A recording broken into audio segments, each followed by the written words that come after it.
एक और विचित्र बयान में पाकिस्तान के रक्षा मंत्री ख्वाजा आसिफ ने दावा किया है कि अगर भारत के साथ युद्ध छिड़ता है तो मद्रास छात्र पाकिस्तान की दूसरी रक्षा पंक्ति के रूप में काम करेंगे। संसद को संबोधित करते हुए आसिफ ने कहा कि जरूरत पड़ने पर मद्रासा छात्रों को तैनात किया जाएगा। आसिफ ने कहा, जहां तक मद्रासा और उनके छात्रों का सवाल उठता है तो इसमें कोई संदेह नहीं है कि वो हमारे दूसरी रक्षा पंक्ति है। उन्होंने आगे भी कहा कि वहाँ पढ़ने वाले युवा धर्म से अच्छी तरह से जुड़ते हुए हैं और उनका 100% उपयोग शहर या अन्य जरूरतों के लिए किया जा सकता है। ये बयान उसी घटना के एक दिन बाद आया है जब आसिफ ने पाकिस्तानी सेना द्वारा भारतीय ड्रोन को रोकने में विफल रहने के आरोप से ध्यान हटाते हुए कहा था कि पाकिस्तानी सेना ने दुश्मन को रणनीतिक सैन्य स्थिति का पता लगने से बचाने के लिए जानबूझकर मुठभेड़ में परहेज किया। आसिफ ने कहा कि कल जो ड्रोन हमला हुआ वो मूलतः हमारे ठिकानों का पता लगाने के लिए किया गया था। ये एक तकनीक मामला है जिसके बारे में मैं विस्तार से नहीं बताऊंगा।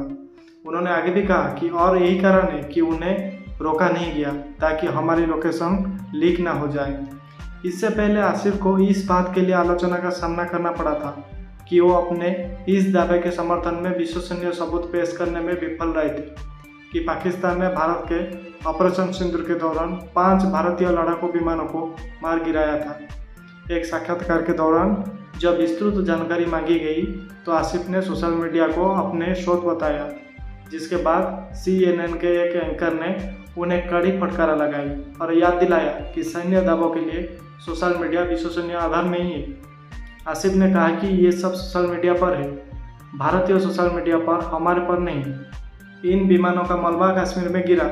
जब उनसे विमान को मार गिराने में कथित रूप से संयुक्त सैन्य प्रणालियों के बारे में पूछा गया तो आसिफ ने JF-17 और JF-10 जेट सहित चीन निर्मित पाकिस्तान के विमानों के बेड़े का हवाला देकर मुद्दे को टाल दिया।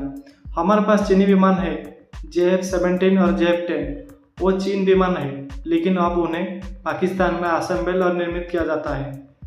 उन्होंने कहा कि हमारे पास इस्लामाबाद के पास इसके लिए एक सुविधा है।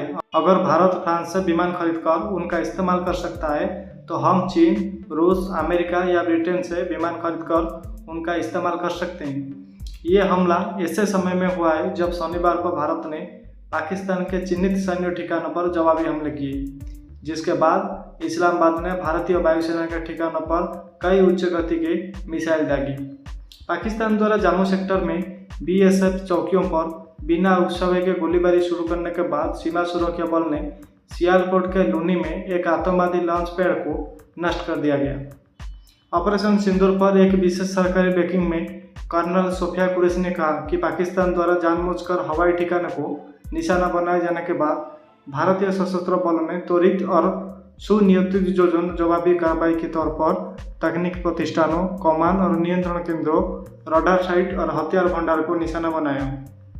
रफीकी मुरीद, चकलाला, रहीम यार खान, शुकुर और यूनियन में पाकिस्तानी सैन्य ठिकानों को हवाई प्रक्षेपण, सटीक गोला बारूद और लड़ाकू जेट के माध्यम से निशाना बनाया गया। उन्होंने कहा कि पसरूर में रडार साइट और सियालकोट में विमानन बेस को भी सटीक गोला बारूद से निशाना बनाया गया। इन कार्रवाइयों के दौरान भारत ने न्यूनतम क्षति और नुकसान सुनिश्चित किया।